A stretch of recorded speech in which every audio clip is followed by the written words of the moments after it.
Happy Thursday, everyone. Woo! Happy Thursday. This looks different, Pastor Henry. It does. It looks really different. Yes.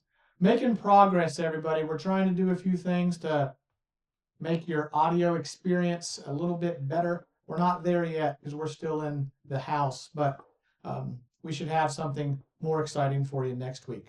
But enough of that. It's Thursday, and what's on Thursday? Hey, Thursday is always when we give you a teaser about the exciting things you can expect to see at the 7th Collective Saturday at 11. And that usually revolves around not only just bagel bar and seeing people and having a great time in fellowship, worship, and song, but also in teaching. Ooh. I'm just testing the mic, not that it has anything to do with ghosts. Or wait, does it have to do with ghosts? Or do the disciples think they see a ghost? And if you're like, where are you going with this? Matthew chapter 14 is where I'm going with this. We have 14 verses left to do. In Matthew 14 verses. Yes, and we're going to be looking at a story that may be familiar to some of you about water and maybe walking on top of it, or maybe not walking on top of it anymore, and basically answering the question, what do we do with the storms of life that may come up? And more importantly, what do we often think about God in the midst of those storms? So that's happening this Saturday at 11. We're finishing a teaching in Matthew 14. It's all about storms and water and walking on water and falling through water and all of that joy. So you do not want to miss it this Saturday at 11. But you know, before we can get to the new teaching, we have, I think, some remaining questions or question from the last one. Yes. One remaining question that we did not get to. Ooh. And I'd say it falls very nicely into application. So let's jump into it really quick. Question goes like this. Jesus wanted to mourn John, but ended up having compassion on the crowd. Is it possible to put aside our grief and troubles to tend to others today in a like manner?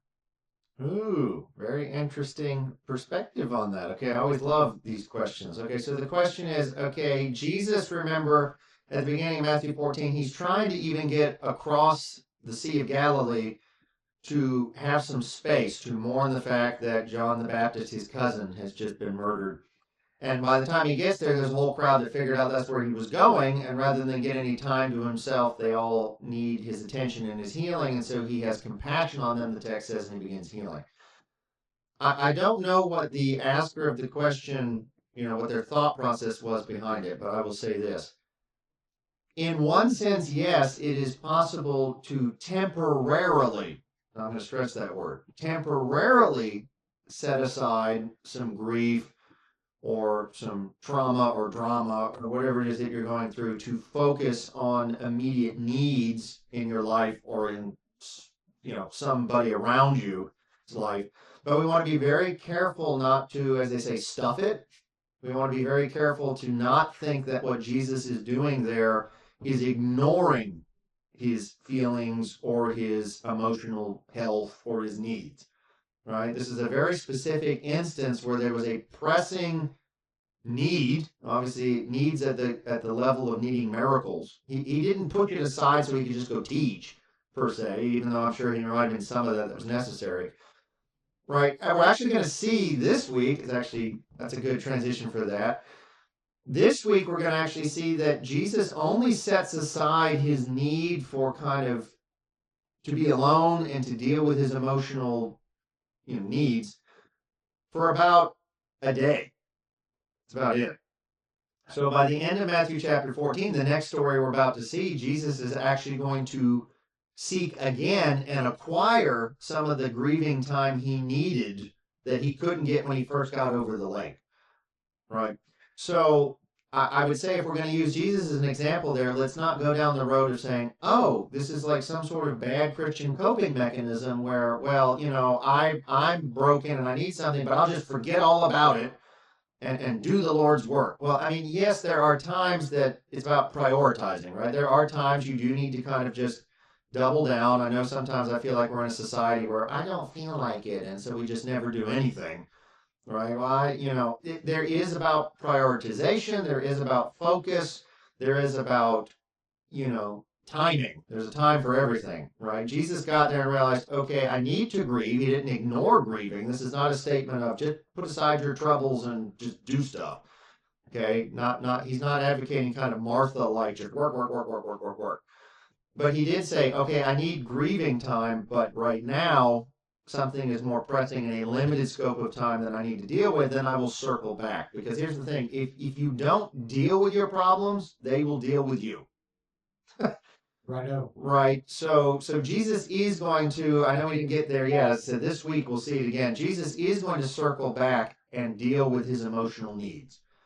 He's just temporarily putting pause because of the incidents of whatever was going on in the crowd when he got there. So that was a convoluted way of saying, like Jesus, yes, I do believe we can learn to set aside our needs temporarily. Because the final thing I'll say is that's really what we would call selflessness. And that's a whole other topic, probably beyond the scope of what the questioner was asking. But I'll just say this: selfless is not a denial of your interests.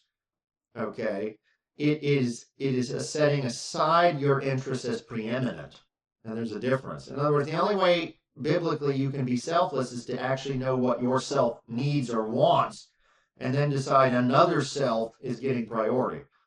It's not totally losing sight of your needs. It's not that Jesus didn't realize he needed some time. He's going to get it at the tail end of Matthew 14. He's going to actually actively work to get it after he realizes situations didn't let him the first attempt. He will circle back and find a way to get it by, spoiler alert, literally sending the crowd away and the disciples. He needs both groups gone so he can get some quiet time. So, selflessness is not denying your needs or not dealing with your health or dealing whatever. It's just knowing timing. So, I could keep going, but I think I'm starting to go in circles, like on the lake. Like, it's almost like a headwind is facing me, like, oh, how many new ways can I hint at this Saturday at 11? I have no clue. You should come and find out. All right. Well, hope you found that valuable, everyone. We look forward to seeing you at 11. And if you need anything in the interim, please reach out. Have a great rest of your week. See ya.